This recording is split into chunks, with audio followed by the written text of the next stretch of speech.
Sir Gyro Gearloose. Gyro Gearloose has been shut up in his lab for ages, working on an exciting new project. One morning, he called Huey, Dewey, and Louie over to see it.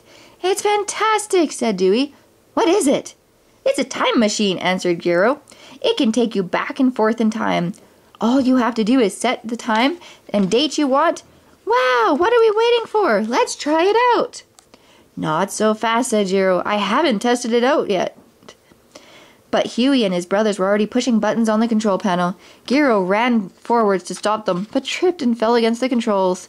The machine began to spin madly. When it stopped, the lab was gone. In its place stood an ancient castle.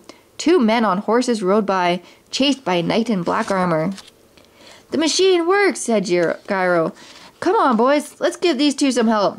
Gyro and the boys made a giant slingshot out of some tubes and an old tire. "Grab that mop," ordered Dewey. They pulled the tire back and fired the mop like an arrow. It hit the knight and knocked him off his horse. One of the men he'd been chasing rode up and thanked them. "I'm King Artie," he said, "and this is my wizard and friend, Marloon the magician. Welcome to Quackalot. Tonight we'll have a dinner in your honor." Meanwhile, the Black Knight reported to his boss, Lestrade, the Duke of Northwood.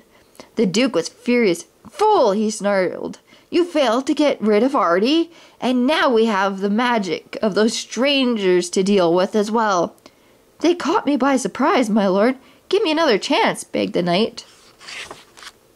That evening, the knight went to the cave of a fierce dragon. He stood at the entrance, throwing stones and calling him names. "King Artie says you're ugly, that no knight would want to rescue a beautiful woman from your clutches," said the Black Knight. The dragon became angry. Flames rose from his throat. He stormed off to hunt for Artie. The king was dining at his castle with Gyro and the nephews, and all the nobles of Quackalot. The dragon stuck his head in a window and roared. A flaming breath almost burned the guests. "It's a dragon! Save yourselves!" cried Artie, jumping over the table. Everyone fled in fear. "We must do something," said Gyro. "I have an idea." He took a barrel of soapy water, made a hose, and with the nephew's help, sprayed the water down the dragon's throat.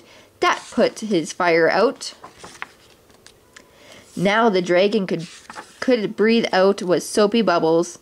"Gyro, that was the 2nd time you saved my life," said Artie. "From now on, you will be my wizard and chief advisor."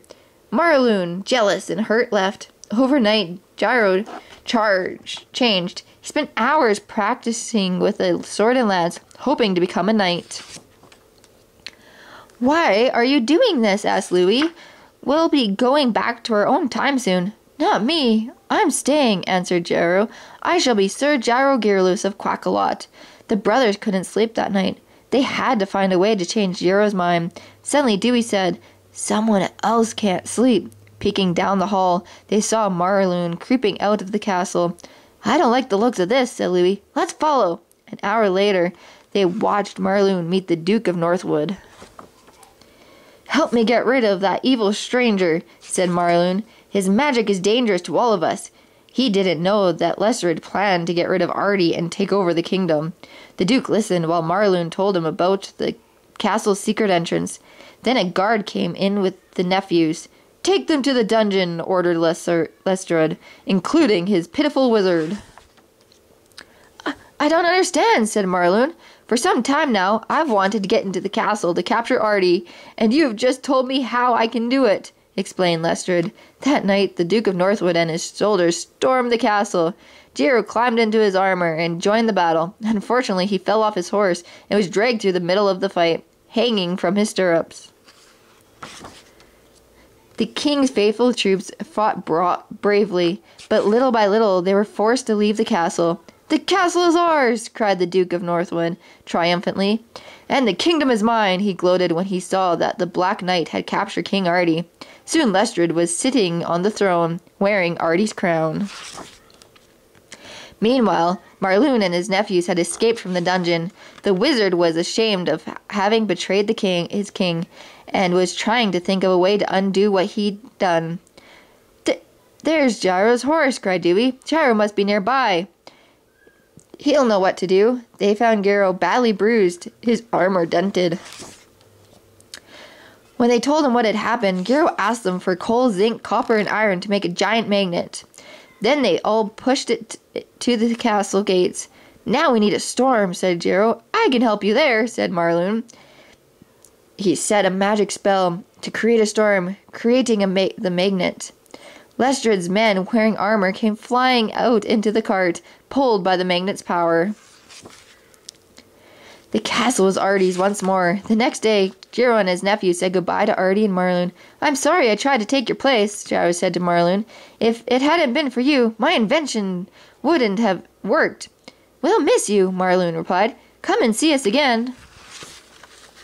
Gyro set the controls, and once again, the machine spun wildly. Seconds later, they were back in Gyro's lab. That was exciting, he said sadly, but I have to admit, life in the days of the nights in armor is not for me.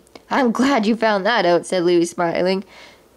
Our time isn't really that so bad, is it?